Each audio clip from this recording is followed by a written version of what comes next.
Assalamualaikum warahmatullahi wabarakatuh. Pada kesempatan yang baik ini, kami dari kelompok 4 izin mempresentasikan hasil diskusi kami mengenai proses jumlah uang beredar dengan anggota saya Diana Dina Dilova, NIM 4319016, Nur Salma Fitriah, NIM 4319001, Dwi Widyaningrum, NIM 4319002, dan Aina Mubarakah, NIM 4319043.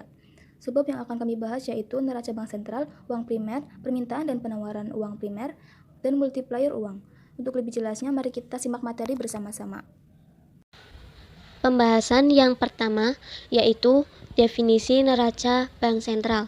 Menurut Undang-Undang Nomor 3 Tahun 2004, Bank Sentral adalah lembaga negara yang mempunyai wewenang untuk mengeluarkan alat pembayaran yang sah dari suatu negara, merumuskan dan melaksanakan kebijakan moneter, mengatur dan menjaga kelancaran sistem pembayaran, mengatur dan mengawasi perbankan, serta menjalankan fungsi sebagai lender of the reserve. Bank sentral yang dimaksud adalah Bank Indonesia. Neraca bank adalah ikhtisar yang menggambarkan posisi harta, kewajiban, dan modal sendiri suatu badan usaha pada saat tertentu. Disebut neraca karena kenyataannya terjadi keseimbangan antara harta di satu pihak dengan kewajiban dan modal di pihak lain. Dengan perumusan serta pelaksanaan kebijakan moneter, perlu dijelaskan terlebih dahulu bentuk umum dari neraca bank sentral yang merupakan pencerminan dari kegiatannya. Yang pos-pos atau rekening tersebut adalah kekayaan dan surat berharga. Yang pertama, kekayaan. Kekayaan bank sentral dapat diperoleh dengan cara menciptakan utang terhadap dirinya sendiri. Yang dimaksud kekayaan ini adalah sertifikat emas, valuta asing, kemudian pinjaman. Sertifikat emas yakni kewajiban dari pemerintah yang dijamin dengan emas. Kemudian valuta asing merupakan bentuk cadangan bank sentral yang diperlukan untuk mengatur sistem pembayaran internasional. Kemudian yang terakhir, pinjaman. Pinjaman yang diberikan terutama kepada bank umum. Bank umum dapat memperoleh pinjaman ini melalui penjualan surat berharga dan pinjaman langsung dengan jaminan surat janji membayar atau sering disebut dengan unfetch.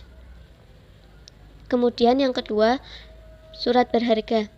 Sebagian besar kekayaan ini dalam bentuk surat berharga pemerintah yang dibeli oleh bank sentral, baik bank umum ataupun langsung dari masyarakat. Yaitu uang primer. Uang primer dapat diartikan sebagai uang inti atau uang dasar. Sedangkan pengertian uang primer adalah uang logam, uang kertas, maupun cek yang dicetak oleh bank sentral. Sedangkan dalam sistem moneter Indonesia, uang primer ini terdiri dari uang kartal, alat likuid bank umum yang terdiri atas kas bank umum, dan giro bank umum pada Bank Indonesia, serta giro swasta, bukan bank pada Bank Indonesia. Selanjutnya yaitu permintaan dan penawaran uang. Yang pertama, pengertian permintaan dan penawaran uang. Permintaan uang adalah jumlah uang yang diperlukan masyarakat dalam waktu tertentu. Sedangkan penawaran uang adalah jumlah uang yang beredar dalam waktu tertentu.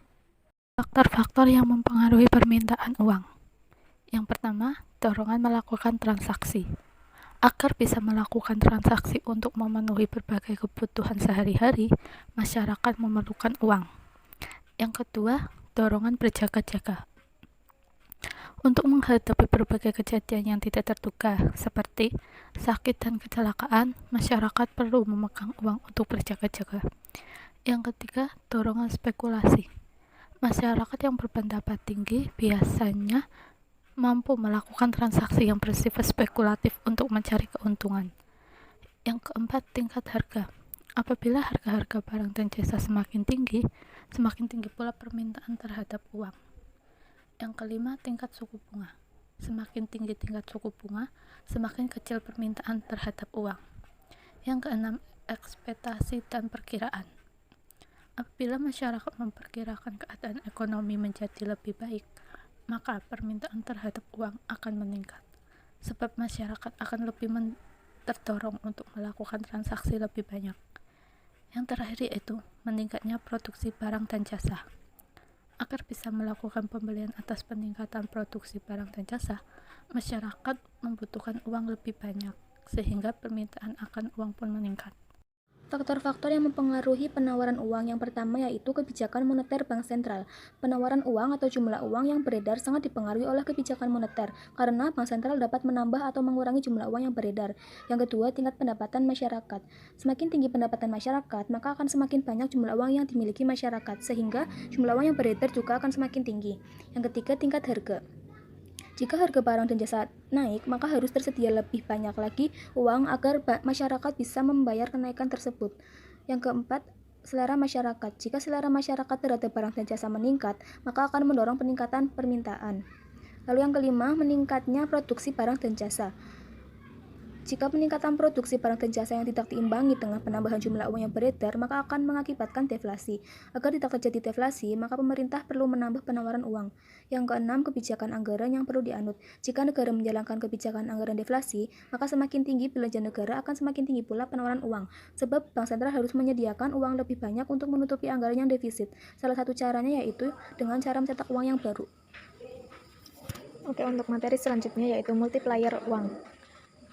Proses pelipatan uang atau money multiplier merupakan proses pasar, penyesuaian permintaan, dan penawaran uang. Pelipat atau angka pengganda uang biasanya nilainya lebih besar dari 1. Ini terdapat dua perhitungan. Yang pertama untuk uang kartal. M1 sama dengan 1B. C plus R kali 1 min C. Yang mana C sama dengan C per M. C itu uang kartal yang dipegang oleh masyarakat umum di luar bank-bank. M jumlah uang beredar. Kemudian R sama dengan R per D. D itu uang kiral yang diciptakan oleh bank-bank umum. B uang inti. R reserve bank. Kemudian yang kedua untuk uang kiral. M1 sama dengan 1 plus T B. C plus R1 kali 1 min C plus R2 kali T, yang mana T sama dengan T per M. T itu time deposit, M jumlah uang beredar, R1 reserve yang dipegang bank untuk menjamin rekening koran, R2 reserve yang dipegang bank untuk deposito berjangka. Kemudian C sama dengan C per M. C uang kartal yang dipegang oleh masyarakat umum di luar bank-bank. B uang inti. Kemudian faktor-faktor yang mempengaruhi money multiplier terdapat dua macam. Yang pertama, currency ratio. Tinggi rendahnya currency ratio dipengaruhi oleh perilaku masyarakat dalam memilih uang kartal atau uang kiral. Kemudian yang kedua, reserve ratio. Dalam pelaksanaan operasional kegiatan bank, jumlah uang tunai yang dicadangkan terbagi atas dua komponen, yang jumlahnya tetap dan yang merupakan kelebihan dari jumlah tetap. Sekian presentasi dari kelompok kami, kurang lebihnya kami mohon maaf. Wassalamualaikum warahmatullahi wabarakatuh.